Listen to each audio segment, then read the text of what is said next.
So ayan mga kabisdak, so ayun, nag-absent ako sa work ko kasi kanina may nilakad lang ako sa anak ko.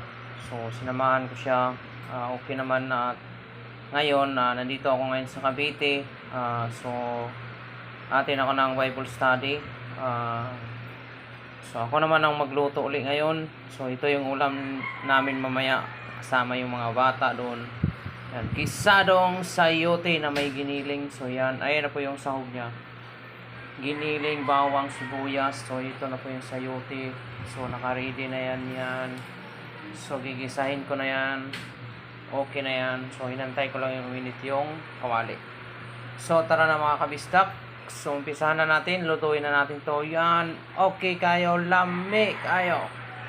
So ayan, sinalang ko na yung bawang, sibuyas. Antayin na lang natin na lumabas yung aroma niya, amoy ng bawang at sibuyas na mabango yun. So saka natin isalang yung giniling. Mikos-mikos lang yan mga kabisdak. Ayan na po, yan, malapit na yan. So okay na siya. So ilagay na natin yung giniling. Okay, ilagay ko na po yung giniling.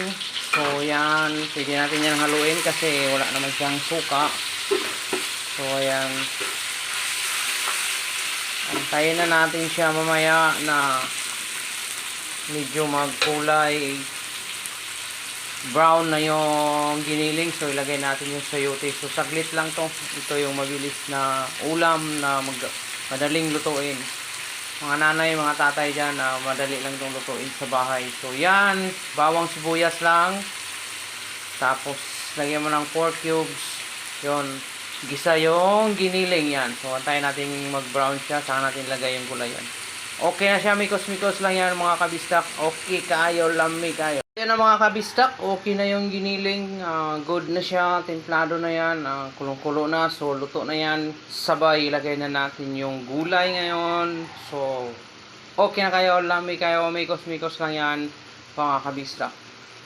Ayan o. Okay kayo. Sinalang ko na yung sayote, so haluin ko na siya kasi kumulo na. Yan, marami yan. So yan, okay na siya, good na. Antayin lang natin na maluto yan. So mamaya haunin ko na yan. Yan yung ulam namin mamaya doon sa simbahan. So may Bible study mamaya doon mga 5 o'clock. So maraming mga bata yon. So yan ang ulamin mamaya. Gisadong sayote. So ayan na mga kabisdak ko, luto na po yung sayoteng gisado namin. Ulam yan sa mga bata mamaya pagkatapos ng Bible study nila yon. Good na siya, okay na kayo, lami na kayo.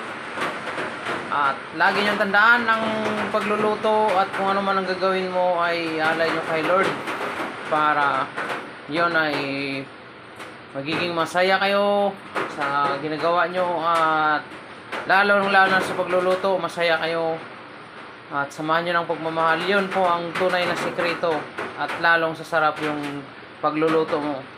At yan, lami na kayo, good na kayo, okay kayo, mikos-mikos lang yan mga kabisdak. Thank you for watching sa aking video. God bless you all. Yun